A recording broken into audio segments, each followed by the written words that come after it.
আপনি তো 70 বছর বয়স, 60 বছর বয়স, এখনো চা দোকানে নারী, নর্তকী, নাটক, সিনেমা, টেলিভিশনের নাচ গান না দেখলে আপনার রাতের খানা হজম হয় না। আপনি কথায় কথায় গালি দেন। আপনি 30 বছর ধরে মিথ্যা বলেন, 30 বছর ধরে সুদ খান, 30 বছর ধরে গুনাহের মধ্যে লিপ্ত আছেন। আহারে বাপ, আপনি যেহেতু এতটা মজবুত হয়ে আছেন গুনার মধ্যে, আপনারে বদলাবে কিভাবে?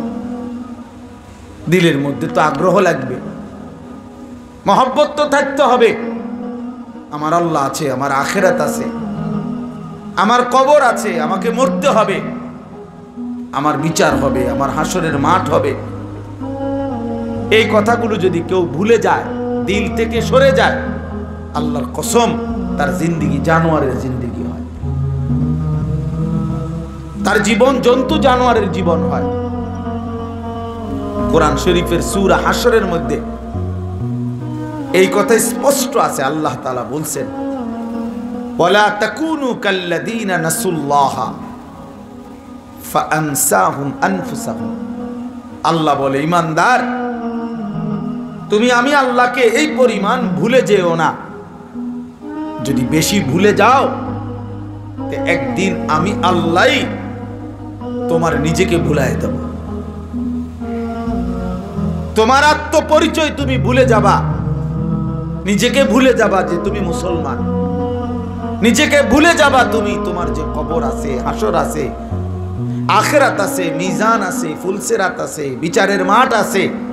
তোমারে যে আল্লাহর মুখোমুখি হইতে হবে, ফুলসিরাত পার হইতে হবে, মিজানের পাল্লায় যে তোমার আমল ওজন হবে, জান্নাত জাহান্নাম। আল্লাহ বলেন, এই বিষয়গুলো টোটালি আমি তোমার দিল থেকে ভুলায় দেব, ভুলায় দেব। আমরা অনেক সময়, আপনারাও বুঝবেন, আমরা অনেক সময় কথার প্রসঙ্গে বলি, বেটা তোর এমন ফিটা ফিটমু, তোর বাপের নাম ভুলাই দেব, বলি না আমরা? এটা 14 গোষ্ঠীর নাম ভুলাই দেব। তো আল্লাহ তাআলা বলে, নাফরমান, আমার লাগাতার নাফরমানি করার কারণে আমি তোর পরিচয় ভুলাই দেব। আর কোনোদিন মনে পড়বে না তুমি মুসলমান। সেদিন তোমার পরিচয় হবে ইনহুম ইল্লা কাল আনআম। আল্লাহর কসম, কোরআনের আয়াত।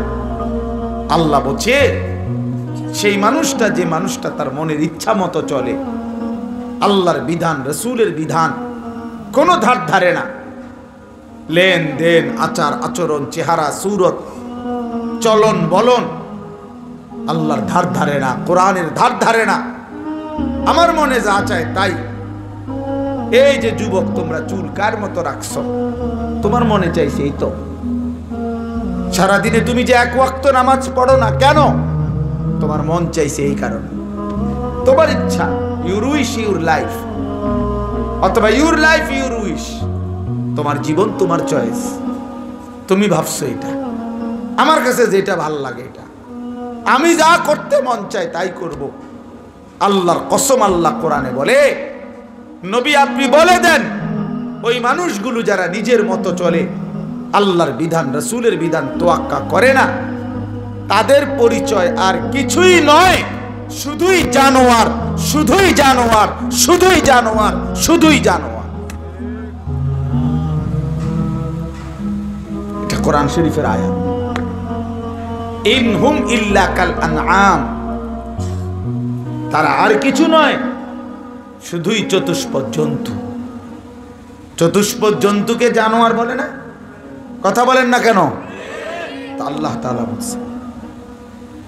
আরো শুনেন মিয়া, ছেলেরা, বাপ, তোমরা আরো শোনো। নারী, ছবি, জিনা, ব্যভিচার, মদ, জুয়া, মোবাইল, অশ্লীল দৃশ্য, সহপাঠী বন্ধুদের সাথে আড্ডা, রাতভর দিনভর 24 ঘন্টা, খোদার 365 দিনে কোনো দিন যার কপালে ফজরের নামাজের সেজদা জোটে না, আহা, 1 বছর কোনো দিন জানো না ফজরের ওয়াক্ত হয় কখন। আহা নাফরমান, মুসলমানের ঘরে এত বড় পাষাণ কেমনে জন্ম নিলা? এত বড় নিকৃষ্ট কেমনে জন্ম নিলা? কেমনে জন্ম নিলা? আল্লাহ কোরআনে স্পষ্ট বলছে সূরা আরাফের মধ্যে, ওয়াত্তাবাআ হাওয়াহু ফামাসালুহু কামাসালিল কালব। আল্লাহ তাআলা বলছে মনের ইচ্ছা মতো যে চলে, নিজের মনে যা চায় তার অনুসরণ যে করে, খোদার কসম আল্লাহ কোরআনে বলে তার উদাহরণ হলো, ওই ব্যক্তির দৃষ্টান্ত হলো কামাসালিল কালব। সরাসরি কোরআন শরীফ। আপনি রাগ করবেন, আল্লাহর সাথে কইরেন, অসুবিধা কি আমার? কিছু বললে উনাকে বলেন কামাসালিল কালব। এখানে মাদ্রাসার হুজুর আছে, মসজিদের ইমাম আছে, আপনি একজন আপনার পাশের আলেমকে জিজ্ঞাসা করে দেখেন, এক্ষণ জিজ্ঞান কালব অর্থ কি, ওই বাচ্চা করে জিজ্ঞান কালবুন অর্থ কি, কুত্তা। কালবুন অর্থ কি? কুকুর। আল্লাহ বলছে, এই জন্য যুবক ভাই মনে রাখো, নওজোয়ান মনে রাখো, পরিচয় শোনো তোমার, সেজদাবিহীন যেই যুবক যার কপালে সেজদা নাই, তোর জীবন কুত্তার জীবন। এরপরে যদি হাসো তো হাসো, অসুবিধা কি? জানোয়ার তো হাসতেই পারে। এরপরেও যদি ভাল লাগে যে না মাশাআল্লাহ আমার একটা দারুণ শব্দে পরিচিত করে দিয়েছে, এই জন্য আমি খুশি, তো ঠিক আছে, খুশি, ঠিক আছে, অসুবিধা কি? কিন্তু আল্লাহ তোমার পরিচয় দিছে মনের ইচ্ছা মতো।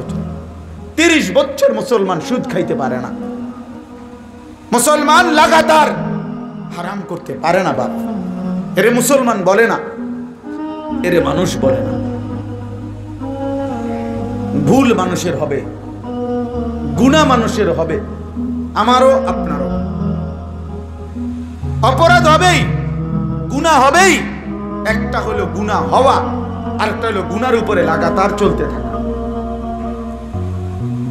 পিছলা তো যে কেউ খাইতে পারে, কিন্তু এর মানে কি? এর মানে আপনি আজকে এটা, আপনি এখান থেকে আমার বাড়ি ওইখানে আধা কিলো, এখানে আমি গত 3 বার পড়লাম, এর লাগে বুঝি কি আমি প্রত্যেক দিন এখানে পড়বো? যে কোনো মানুষই তো বলবে, কিরে তোর কি কোনো আক্কল নাই? তোর বাড়ির রাস্তাটা তুই আজ এত দিন চলাফেরা করস, তুই যে প্রত্যেক দিন উষ্টা খাস কেন? তুই বোঝস না এখানে একটা গাথা আছে?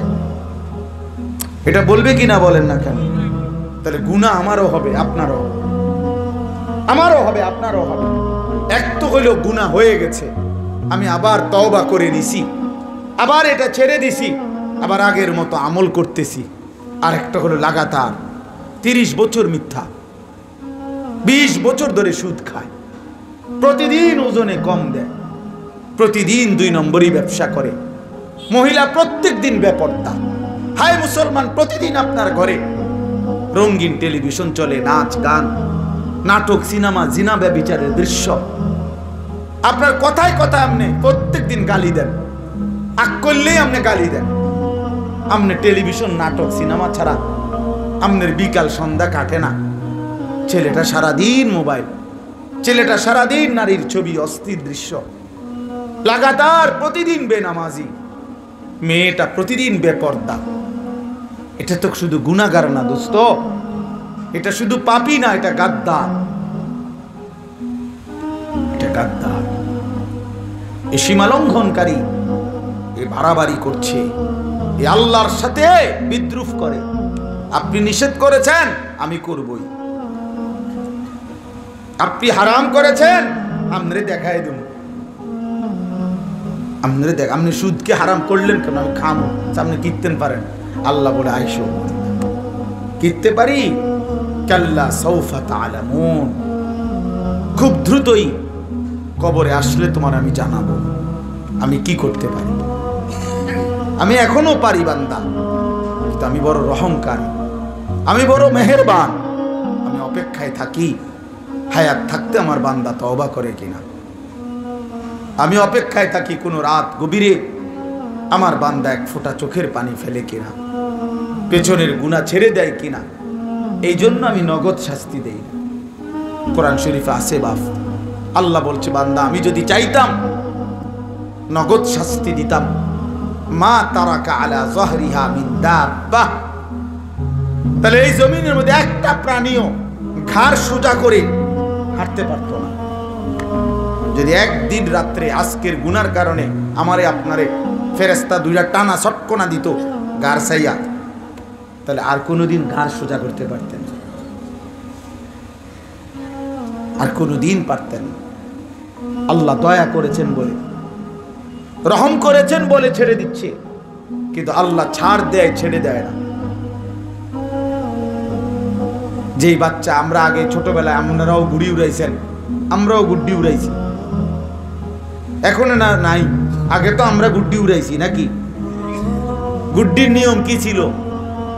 গুড্ডি উড়ায় যে বাচ্চা, তার হাতে নাটাই থাকে, সুতা ছাড়ে, এই পরিমাণ সুতা ছাড়ে, একটা সময় ঘুড়ি চোখের আড়াল হয়ে যায়, সুতা ছাড়ে, ঘুড়ি উড়ে, ঘুড়ি মনে করে আমারে বুঝি আর ঘরে নিবে না, এই আকাশেই আমি উড়ব না। সন্ধ্যা হলেই, অন্ধকার দেখা গেলেই এই বাচ্চা হাতের নাটাই আবার সুতা কঁটে, কারণ সে তো ঘুরিয়ে না ছাড়ছে, সুতা তো ছাড়ে নাই, নাটাই তো ছাড়ে নাই, নাটাই তো তার হাতে, সুতা না ছাড়ছে। তো একটু পরে আবার যখন সুতা কঁটা শুরু করে, হাতের ঘুড়ি হাতেই ফিরে আসে। রব্বুল আলামিন বলে, বান্দা আমি তো 60 বছরের সুতা না ছাড়ছি, 70 বছরের সুতা ছাড়ছি, নাটাই তো ছাড়ি নাই, নাটাই তো আমার হাতে, মৌতের ফয়সালা তো আমার হাতে, আজরাইল তো আমার হাতে। আমি সময় হবে 1 সেকেন্ড আর দেরিও করব না, আজরাইল পাঠাইয়া তোমাকে নিয়ে আসো, নিয়েই আসো। কুল ইন্নাল মাউতাল্লাযী তাফিরুনা মিনহু ফাইন্নাহু মুলাকীকুম। আল্লাহ বলেন, হে নবী আপনি বলে দেন, মৃত্যু থেকে তোমরা যেখানেই পলায়ন করো না কেন, মৃত্যু নিজেই তোমাদের সাথে সাক্ষাৎ করবে, তুমি ডাকতে হবে না, সেই আসবে। আইনামা তাকুনু ইউদরিকুমুল মাউতু ওয়ালাউ কুনতুম ফি বুরুজিম মুশাইয়াদা। আল্লাহ বলে, একটি দুর্ভেদ্য প্রাচীর, দেওয়াল, যেটার ভিতরে একটা ছিদ্র নাই কেউ ঢুকবার মতো, তুমি যদি এর ভিতরেও আশ্রয় নাও, মৃত্যু তোমার সেখানেই পৌঁছে যাবে। অনিবার্য বাস্তবতা, এক চিরন্তন সত্য বাপ, আমি কিংবা আপনি বুঝেন কিংবা না বুঝেন, মরতেই হবে। খেয়াল করলেও মরে যাবেন, খেয়াল না করলেও মরে যাবেন, হাসলেও মরে যাবেন, কাঁদলেও মরে যাবেন, সুখে থাকলেও মৃত্যু হবে, দুঃখে থাকলেও মৃত্যু হবে। অট্টালিকার রাজপ্রাসাদের লোকটারও মরণ হবে, জীর্ণ কুঠির কুড়ে ঘরের লোকটারও মৃত্যু হবে। জীবনে যে কোনোদিন দুঃখ দেখে নাই তারও মরণ হবে, জীবনে যে কোনোদিন সুখ দেখে নাই তারও মরণ হবে। যেহেতু এটা আমাদের চিরন্তন বাস্তবতা, প্রিয় যুবক ভাই, সন্তান আমার, ছেলেরা আমার, আমার বাপ, এমন সুন্দর বয়সে নষ্ট হওয়া মানায় না। এমন সুন্দর বয়স, যে বয়সে শরীর স্বাস্থ্য সবল, চোখ নাক কান হাত পাও সব ঠিক আছে, ওই বয়সে আল্লাহকে একটি সেজদাও না দেওয়া এত বড় গাদ্দারি মানায় না, মানায় না, এটা উচিত না। আমার ছেলেরা, আমার বাবারা, এই নওজোয়ান মুসলমানের এই করুণ পরিণতি দেখলে, এত রক্তের উপরে দেখার পরেও তুমি এখনো ওই নারী ছবি, মোবাইল, অশ্লীল দৃশ্য নিয়েই ব্যস্ত আছো। এখনো তোমার কপালে মালিকরে একটা সেজদা দেওয়ার প্রয়োজন বোধ করলা না। এখনো চুলগুলো তোমরা দুশ্মনের মতোই, ওই ইহুদি খ্রিস্টানদের মতোই বানায়া রাখলা। আজ বিবেকের কাছে প্রশ্ন করে গেলাম, এটা বন্ধু ইনসাফ হয় কিনা? এক মুসলমানের বাচ্চা হিসাবে এক মার পবিত্র দুধ যদি খাও, কোন মুসলমান বাবার ঘরে যদি জন্ম নিয়ে থাকো, বেনামাজি যুবক, তো মনে রাখো এটা মানায় কিনা। তুমি তোমার বিবেককে প্রশ্ন করো, তোমার ইনসাফকে তুমি বইলো, কার মতো এই চুলগুলো রাখলা তোমরা? একটা বারও ভাবলা না যে এগুলো বেঈমানের চুল, এ তো কাফেরের চুল। তুমি না মুসলমান? তুমি না মুসলমান? বলেন, কার মতো চেহারা বানাইলেন? আরে বেঈমান রে পছন্দ হলো কেন মুসলমান? ইহুদিকে পছন্দ হলো কেন? খ্রিস্টান বেঈমানদেরকে পছন্দ হলো কেন? যাদের কাছে ন্যূনতম কোনো ভদ্রতা নাই, মানবতা বলতে ইউরোপিয়ান ওই বেঈমানদের কাছে নাই, আমেরিকার ওই বুড়া শয়তান ট্রাম্পের কাছে কোনো মনুষ্যত্ব নাই, ইসরায়েলের ওই নেতানিয়াহুর কাছে কোনো মনুষ্যত্ব, মানবতা, হিউম্যানিটি বলতে কিচ্ছু নাই তার মধ্যে। পৃথিবীর কোনো কালে, এই পৃথিবীর শুরু থেকে এই পর্যন্ত পৃথিবীতে যুদ্ধ চলছে মিয়া, সর্বযুগেই পৃথিবীতে যুদ্ধ ছিল, যুদ্ধ আছে, কিন্তু পৃথিবীর কোনো ধর্মে, কোনো জাতিতে যুদ্ধনীতিতে নারী, শিশু, বৃদ্ধকে হত্যা করা পৃথিবীর সমস্ত যুদ্ধনীতিতে নিষিদ্ধ। এটা তো পৃথিবীর একটি স্বতঃসিদ্ধ বিষয়। অথচ এই নর পশু পিশাচরা যারা মানবতার কলঙ্ক, তারা নারী, শিশু, বৃদ্ধকে এইভাবে অকাতরে হত্যা করছে। এটা পৃথিবীর কোন নীতিতে, ভদ্রতার কোন নীতিতে পড়ে মিয়া? তাহলে এরা মানুষ কিভাবে? বলো, এরা কিসের মানুষ? বলো ভাইয়া, এরা মানুষ কিভাবে? যাদের কাছে মানবতার সামান্য সংজ্ঞা বলতে কিছু নাই, ওরা কিসের মানবতা শিখাবে আমাদেরকে? ওরা কিসের ভদ্রতা? দুইটা লাইন শুদ্ধ কথা বললে আর তিনটা লাইন ইংরেজি বললেই ভদ্রলোক। হ্যাঁ, আচ্ছা, আমরা মনে করছেন এটা দুই লাইন শুদ্ধ কথা বলে আর ইংরেজি বলে দুই চারটা, উনি খুব ভদ্রলোক। উনি তো মোতে খারাইয়া, ভদ্রলোক হয় কেমনে? উনি তো সুদের টাকা, ঘুষের টাকা ছাড়া চলে না। সে ভদ্রলোক হয় কেন? সে হারামখোর। হারামখোর ভদ্রলোক হবে কেন? সুদখোর ভদ্রলোক হবে কেন? ঘুষখোর ভদ্রলোক হবে কেন?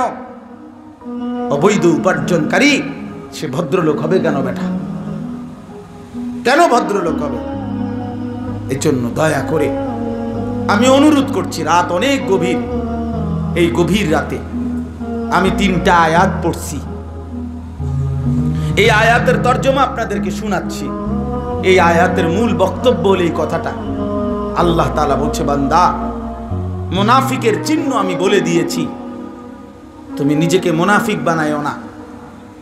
নিজের জবান আর নিজের দিল আর নিজের সারা দেহকে, জবানে উচ্চারণ করলা মুমিন, এই জবানে বললা আমি আল্লাহরে মানি, আখিরাতকে মানি, অথচ সারা অঙ্গে, নিজের জীবনে, আচরণে ঈমান ইসলামের কোনো নমুনা নাই। আল্লাহ বলেন, এমন মুনাফিকি আচরণ করো না, আমি তোমার ঈমানদার হিসাবে গ্রহণ করব না, গ্রহণ করব না। আমি শেষ করে দিচ্ছি। আপনাদের কাছে অনুরোধ, আমার ছেলেরা তোমাদের কাছে অনুরোধ, বাবারা আপনাদের কাছে অনুরোধ, নিজের জবান, নিজের দিল এবং নিজের সারা দেহ দিয়ে আপনার ঈমান আপনি প্রমাণ করতে হবে, আপনার ইসলাম আপনি প্রমাণ করতে হবে। আখিরাত মামুর বাড়ি না, হাসরের মাঠ আমনে চাচার শ্বশুর বাড়ি না। এটারে এত খামখেয়ালি মনে করেন না, এত খামখেয়ালি মনে করেন। হাউজে কাউসারের পানি মিনারেল ওয়াটারের বোতল না যে কইলে দিয়া লাইব 15 টাকা না। সুপারিশ নবী সাল্লাল্লাহু আলাইহি ওয়াসাল্লামের এত মামুলি না। আপনি কিতাব পড়েন, আপনি শুনে দেখেন, নবীজি এ কথা বলছে আমাদেরকে যে উম্মত, মৃত্যু পর্যন্ত তুমি চুরি, ডাকাতি, জিনা, ব্যভিচার, মদ, জুয়া, সুদ, ঘুষ, এই গুনার উপরে টিকে থাকো, আমি তোমারে হাসরের ময়দানে সুপারিশ করে জান্নাত দেব। নবীজি এটাই তো বলছে নাকি? কথা বলেন না কেন?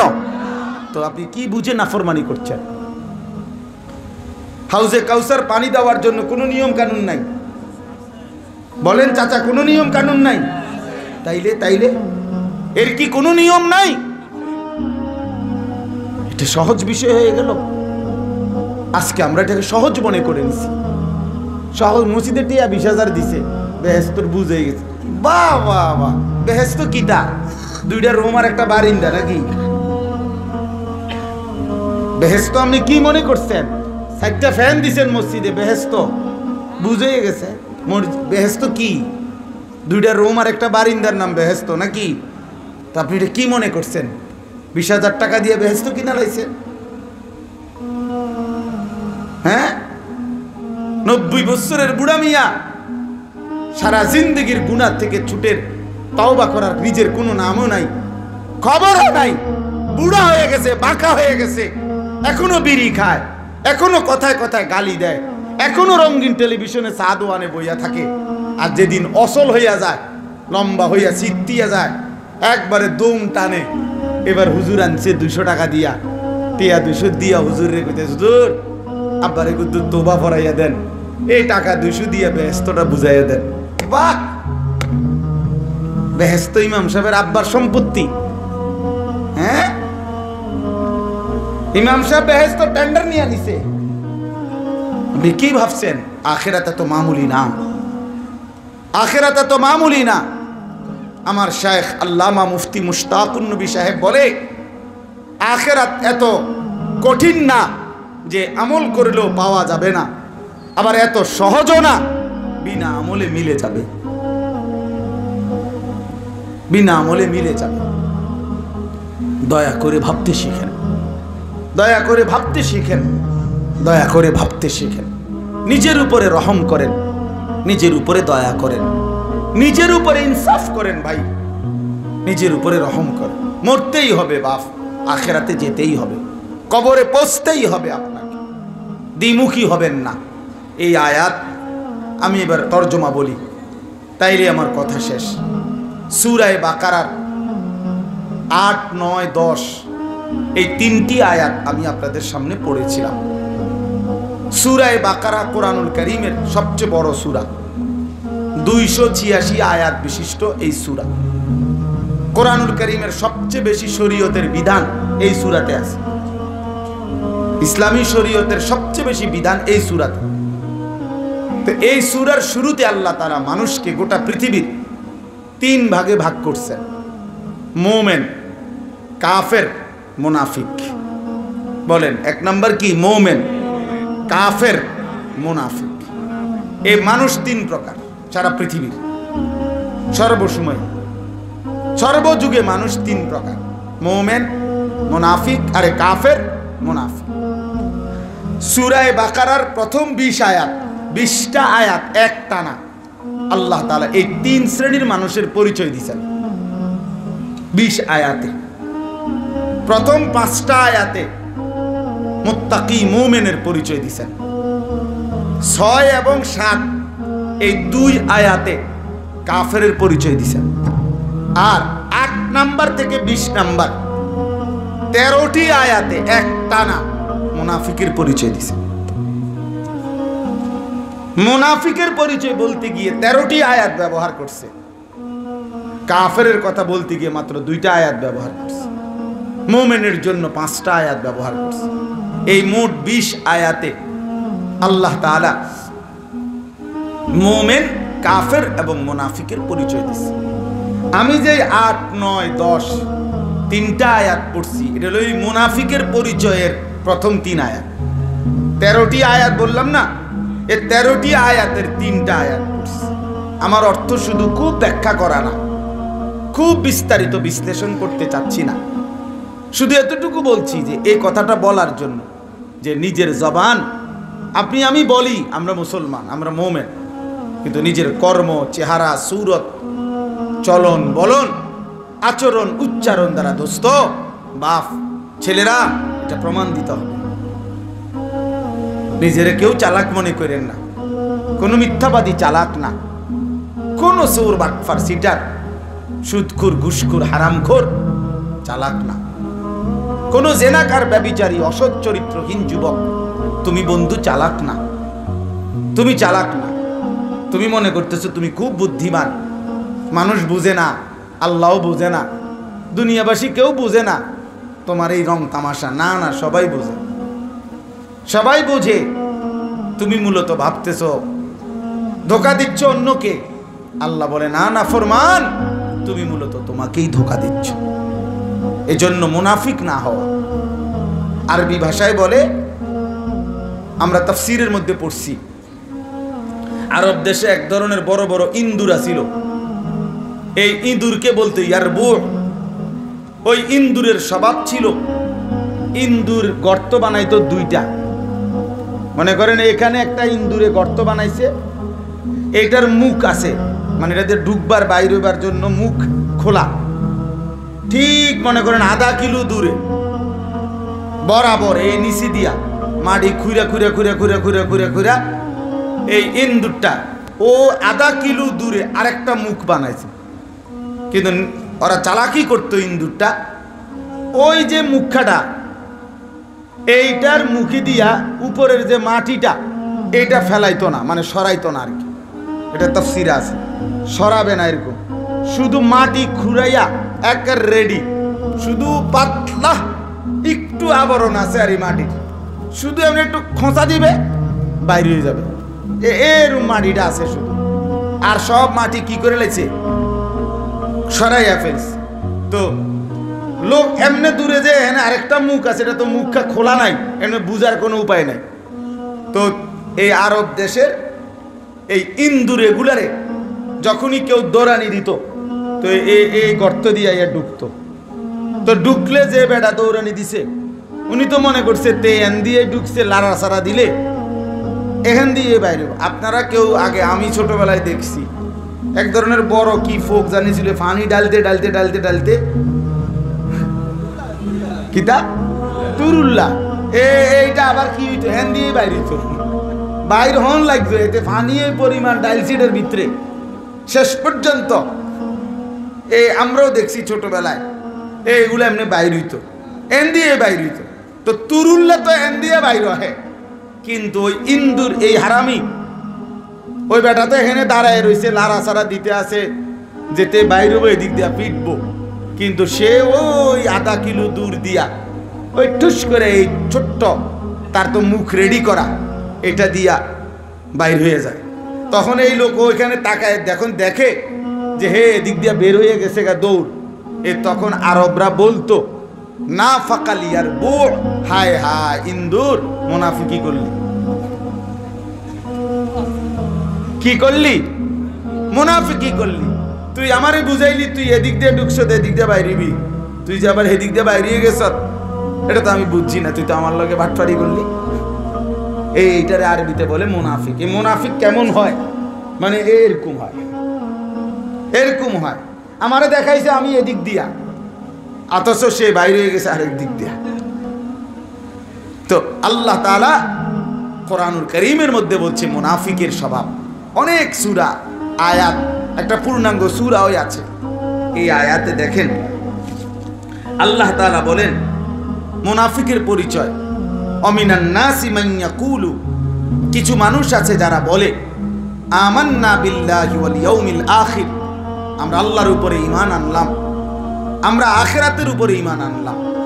দেখেন কথাটা খেয়াল করেন, আল্লাহ বলতেছেন যে সে নিজে বলতেছে আমি আল্লাহরে মানি, আখিরাতকে মানি, অথচ আল্লাহ নিজেই বলে ওমা হুম বিমুমিনিন, আরে নাফরমান, আমি আল্লাহ বলছি তুই মুমিন না, আমি তোরে চিনি, তুমি আইডি কার্ডে লিখলে কি,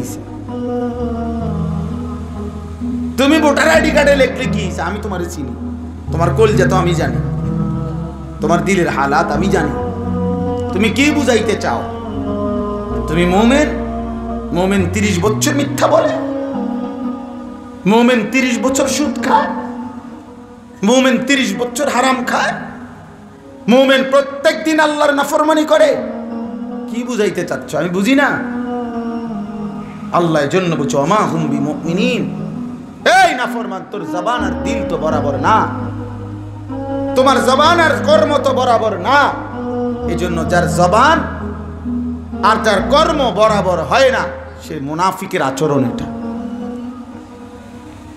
এটা কিসের আচরণ? মুনাফিকের আচরণ। আপনারে আমি সরাসরি মুনাফিক বললাম না, কিন্তু মুনাফিকের আচরণ বললাম। আয়াতুন নিফাক এটা।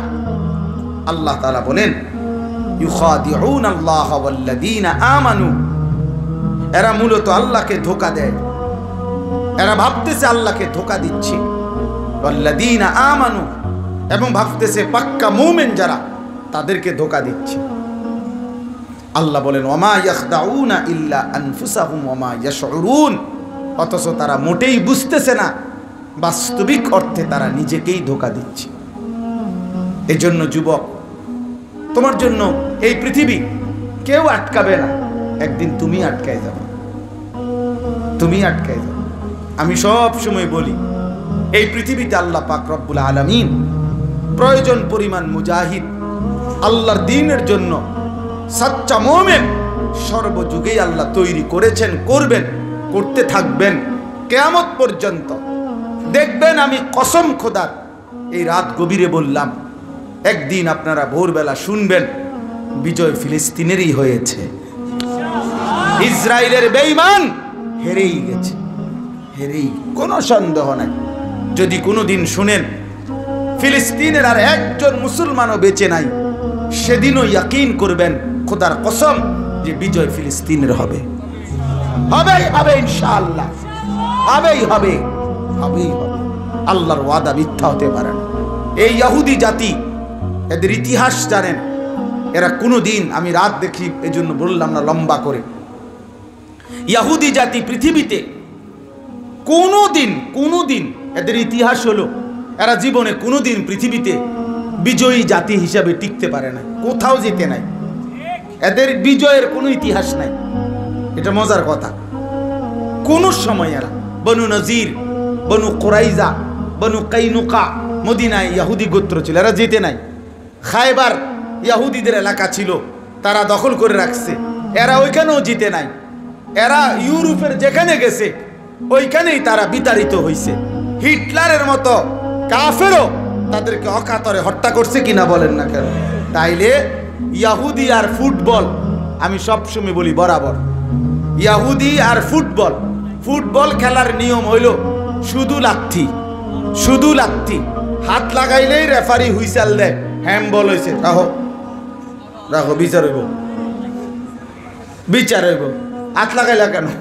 তো যদি জিজ্ঞাসা করে কি করতাম, শুধু লাথি, যত বড় যত জোরে লাথি তত ভালো খেলোয়াড়। এই ইহুদি খোদার কসম, এই পৃথিবীতে তাদের আজীবনের ইতিহাস তারা শুধু লাথি খাইছে, এখনো লাথি খাবে ইনশাআল্লাহ, এখনো লাথি খাবে। এজন্য আমি বললাম বিজয় হবেই মুসলমানের। আল্লাহ প্রয়োজন পরিমাণ মোমেন, ইমানদার, মুজাহিদ, জানবাজ সৈনিক এই জমিন আল্লাহ তৈরি করবে, সারা পৃথিবীতে কালেমার বিজয় হবে। কিন্তু দেখার বিষয় হলো আমারে নিল কিনা আল্লাহ, তোমারে নিল কিনা আল্লাহ, এটা হলো দেখার বিষয়। দেখার বিষয়, চরিত্রহীন যুবক হয়তো তোমারে খোদা নিল না, তুমি ওই গুণের মধ্যেই পড়ে রইলা, নাফরমানির মধ্যেই পড়ে রইলা। আল্লাহ তার প্রয়োজন মাফিক মুজাহিদ মোমেন ঠিকই আল্লাহর জমিনে আল্লাহ ব্যবস্থাও করবেন, আর মোমেনের বিজয়ও আল্লাহ দান করবেন। এই জন্য আল্লাহ বলছে, এই শেষ আয়াত হলো ফি কুলুবিহিম মারাদুন ফাযাদাহুমুল্লাহু মারাদা। আল্লাহ তাআলা বলেন, যারা মুনাফিক তাদের অন্তরের মধ্যে মূলত রোগ, অর্থাৎ তার অন্তরের মধ্যে মূলত কুফরি, তার অন্তরের মধ্যে মূলত নাফরমানি। আমি আল্লাহ, এই কথাটা ভয়ানক, আবারও বলছি ভাই, এই শেষ কথাটা আল্লাহ বলছে, আমিও তার রোগ আরো বাড়াইয়া দিলাম, কুফরি আরো বাড়াইয়া দিলাম, মুনাফিকি আরো বাড়াইয়া দিলাম। ওয়ালাহুম আযাবুন আলীমুন বিমা কানু ইয়াকযিবুন। আর অচিরেই এই যে মিথ্যা আচরণ, মুখে বলল মুসলমান অথচ কর্মে আচরণে বুঝাইল মুনাফিকি, বিরোধিতা, আল্লাহ বলেন এই মিথ্যা কথা বলার কারণে আমি আল্লাহ তাদের জন্য অত্যন্ত মর্মান্তিক আযাব রেখে দিয়েছি, জাহান্নামের আযাব। এজন্য প্রিয় ভাই আমার, বাপ আমার, নিজেকে মুনাফিক থেকে বাঁচান, নিজেকে মুমিন প্রমাণ করেন। আপনি স্পষ্ট হাদিসের মধ্যে নবীজি বলছে যে ফজরের নামাজ পড়ে না সে মুনাফিক। খোদার কসম, রব্বে কাবার কসম, নবীজি বলছে যে ফজরের নামাজ পড়ে না সে মুনাফিক। নবীজি বলছেন এটা। তাইলে আজকে আপনি প্রমাণ করেন আপনি মুমিন, আপনি প্রমাণ করেন, ছেলেরা প্রমাণ করো। এই জন্য বাপ, রাত গভীরে আমি আপনাদের কাছে বললাম, আমাদের সমাধান আমাদের আল্লাহ। জাতিসংঘ, ইউরোপ কোনোদিনও আমাদের সমাধান করবে না। আজকে ৭৭ বছর ফিলিস্তিন নির্যাতিত, 1948 থেকে 2025 আজও সমাধান হয় নাই। কাশ্মীর আজকে ৭৮ বছর ধরে নির্যাতিত ভারতের হিন্দুদের দ্বারা, আজও সমাধান হয় নাই।